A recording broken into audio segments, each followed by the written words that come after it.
Hello， 大家好，欢迎收看最新一期节目，我是小袁。今天我们要讲一起历经30年才破案的女大学生强奸案，制作不易，希望大家看完后长按点赞键支持一下。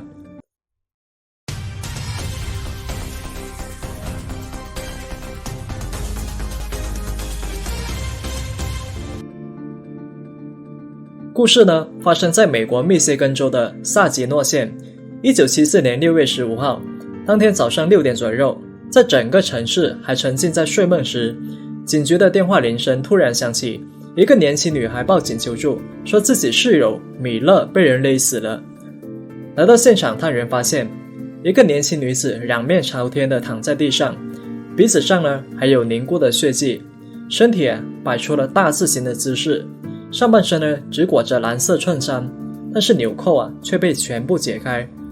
那女子全身赤裸，敏感部位上呢盖着贴身衣物。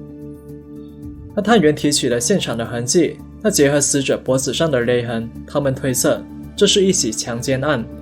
但作案过程中，歹徒勒死了受害者。为了寻找更多线索，探员来到楼下，而在1楼客厅里发现了外人闯入的痕迹。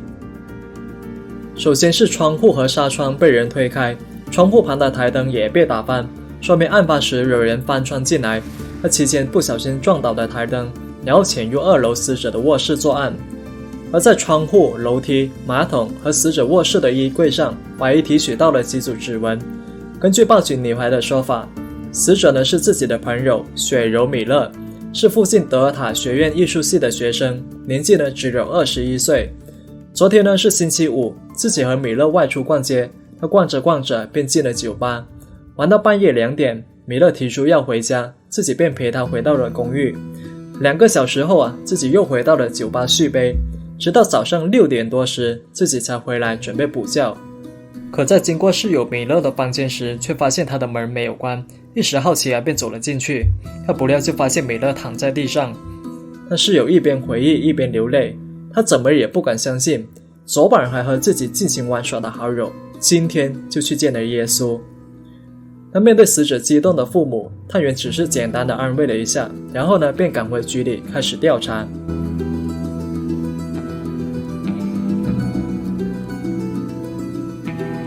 根据尸检报告，法医推测米勒遇害的时间呢是6月14号后半夜，也就是15号凌晨5点半到6点之间。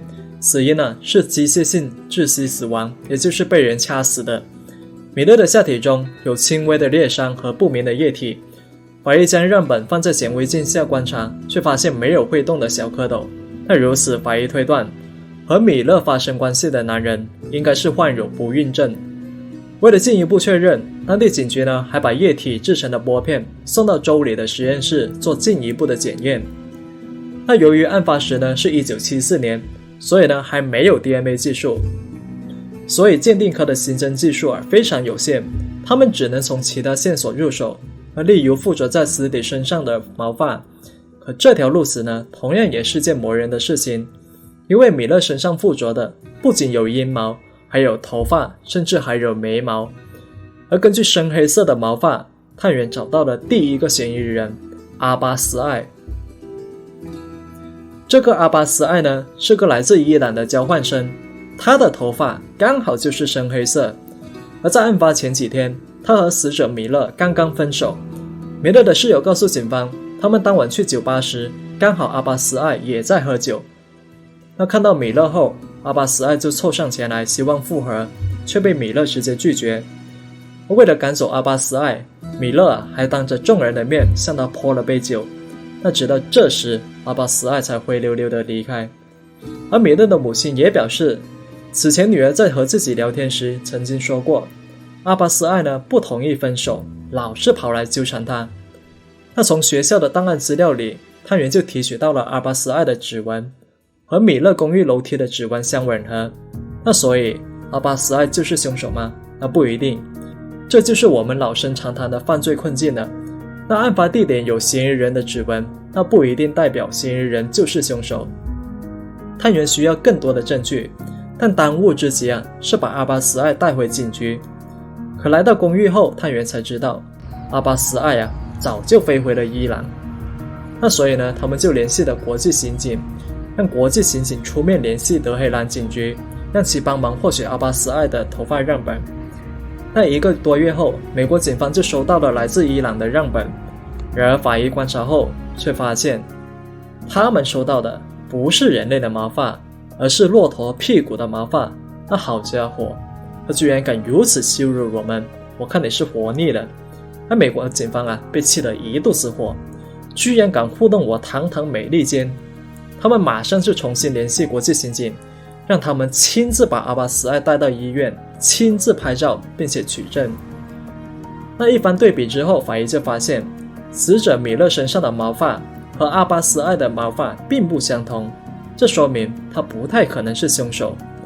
而阿巴斯艾呢，之所以会突然飞回伊朗，是因为他的成绩不及格，他的父母把他的学费和生活费给停了。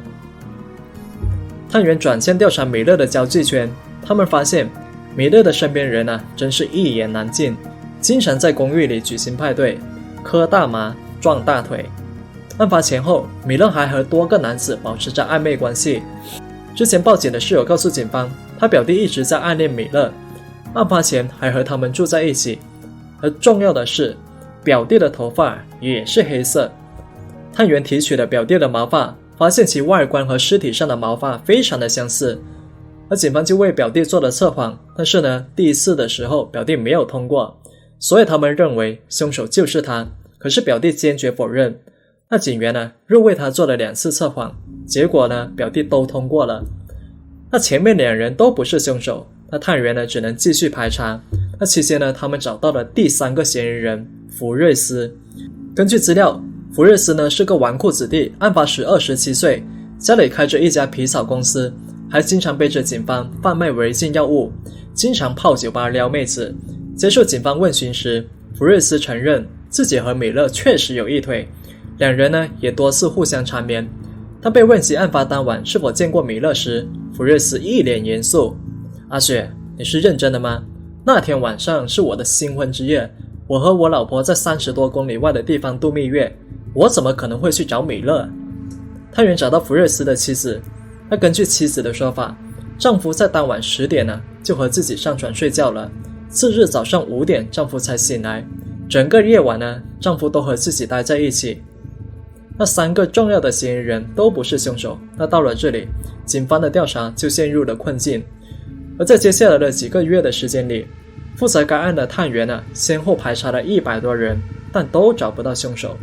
那直到某天，他们接到了一个电话，打电话的人是福瑞斯，他主动询问了警方的调查进展，希望警方能够快点把凶手绳之以法。那挂断电话之后，探员就觉得不太对劲，一个已经结婚的前男友主动打电话询问调查进展，那福瑞斯要么就真的是有心，要么就是此地无银300两。那探员认为后一种的可能性更大，所以他们把焦点转回到了福瑞斯身上。那结果这一查，还真的有了新发现。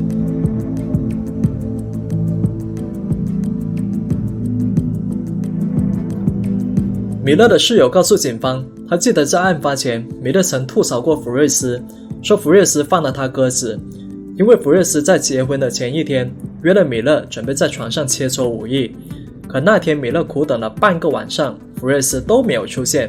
但这该死的渣男居然敢放老娘的鸽子，那以后都别想见我了。那听到这话，探员有点吃惊，还是你们年轻人会玩。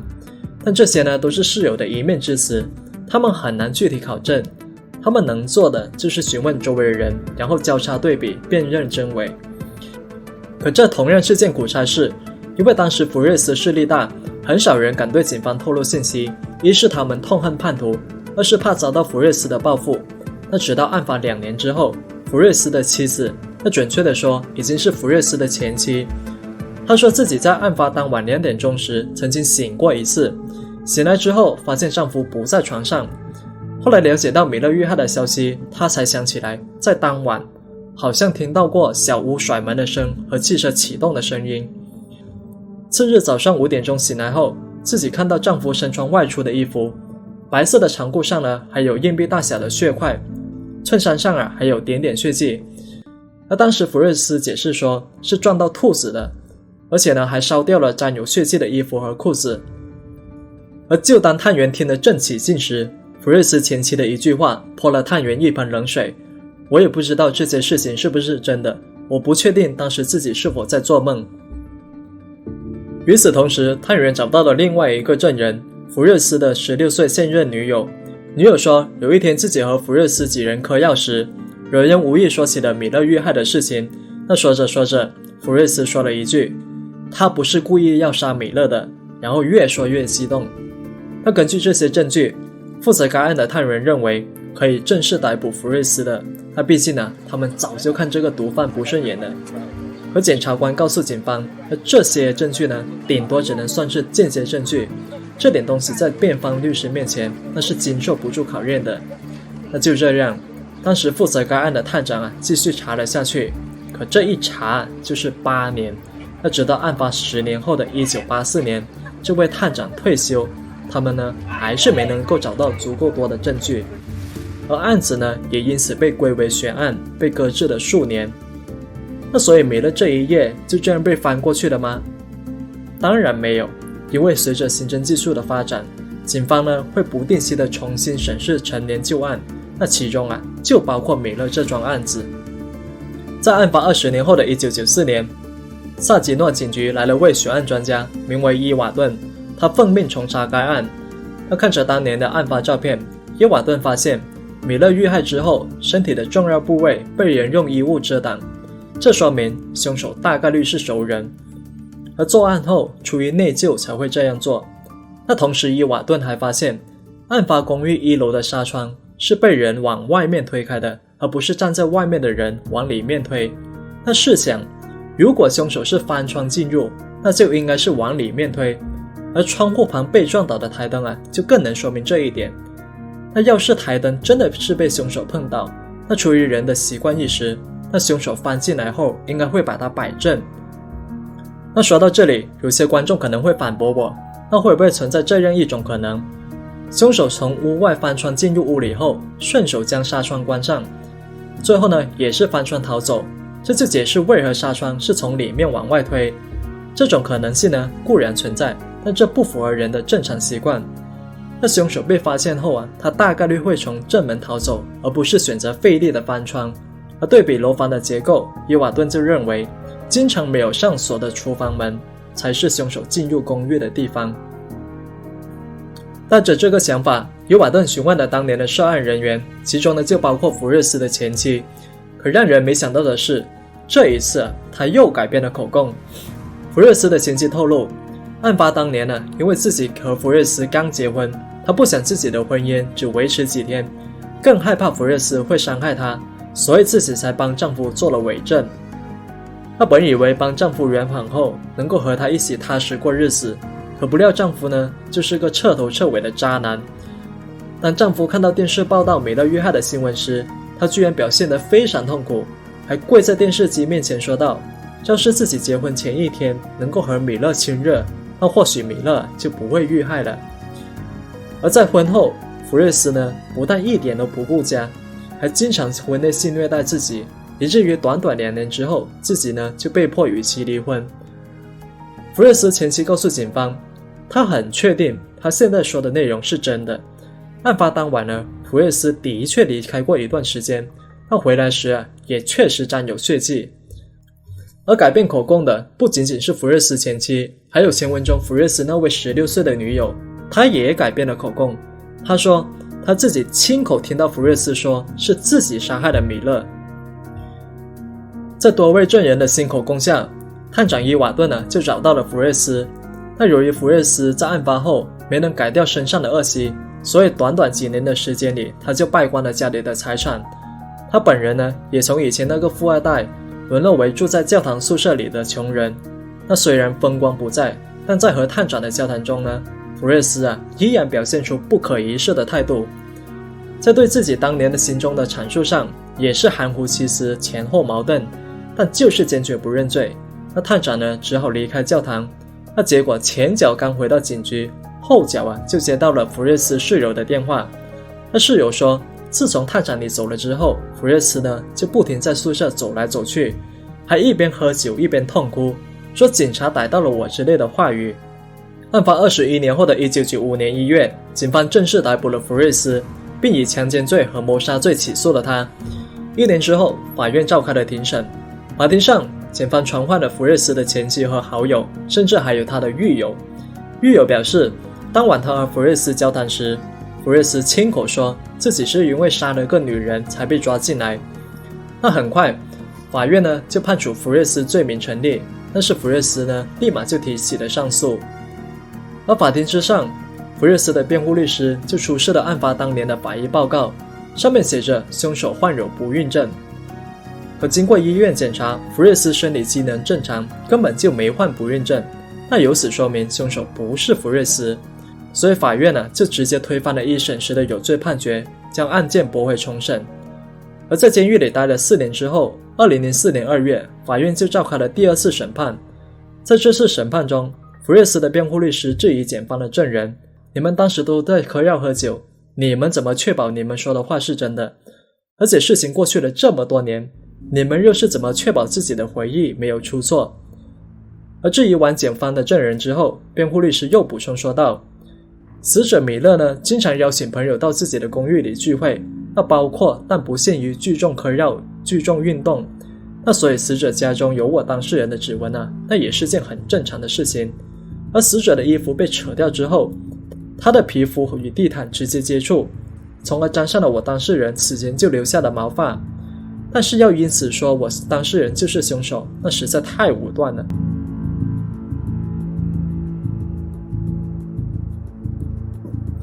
2004年5月，当地法庭呢就召开了第3次庭审。那法庭之上，辩理学家就指出，案发当年那份法医报告做出凶手患有不孕症的结论呢，那不一定是正确的。而当年法医尸检时呢，是将棉签放进死者阴道内采样，然后把棉签的液体转移到玻片上制成样本，再用显微镜观察。而在显微镜下没有看到有小蝌蚪，就认为凶手患有不孕症，这是很不严谨的推论。因为法医当时在显微镜上看到的液体完全有可能是凶手的其他体液，而不是精液，那就肯定不存在精子。那因此法庭就宣布辩护律师的这个证据是无效的。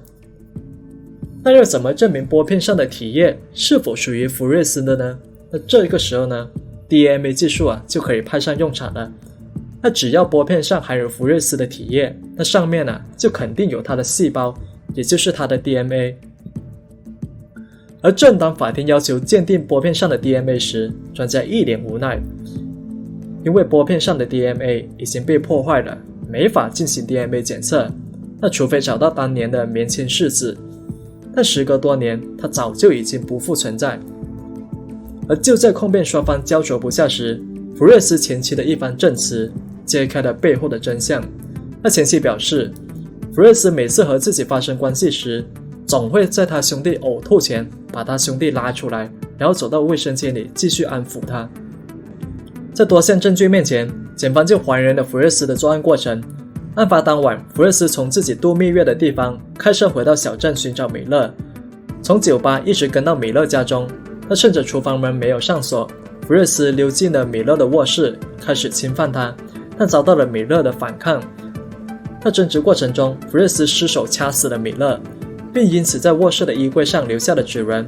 那出于内疚，福瑞斯就用内衣内裤遮挡了米勒的敏感部位，然后下楼推开纱窗，打翻窗户旁的台灯，布置成有人闯入公寓的假象。而最后匆匆开车回到新婚妻子旁边，并威胁妻子做假证。那在商议2天半之后，陪审团就认为福瑞斯罪名成立。那最终福瑞斯被判处无期监禁，那他的下辈子都得在监狱中度过。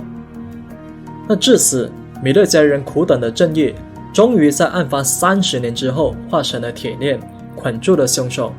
只可惜当正义到来的这一刻，米勒的父母只能和女儿在天堂看着。那除了法医技术这方面的问题，其实这起案件还有很多地方值得我们思考。那例如，为什么福瑞斯的周围人要在案发几年之后，甚至案发20年之后才改变自己的口供？他们真的是良心发现吗？也许是的，又也许不完全是。因为弗瑞斯被警方逮捕时，他已经不是当年那个富家子弟，更不是那个只手遮天的毒贩头目，只是一个住在教堂里的贫穷大叔。而人性啊，永远都是自私的，甚至原本就是懦弱的。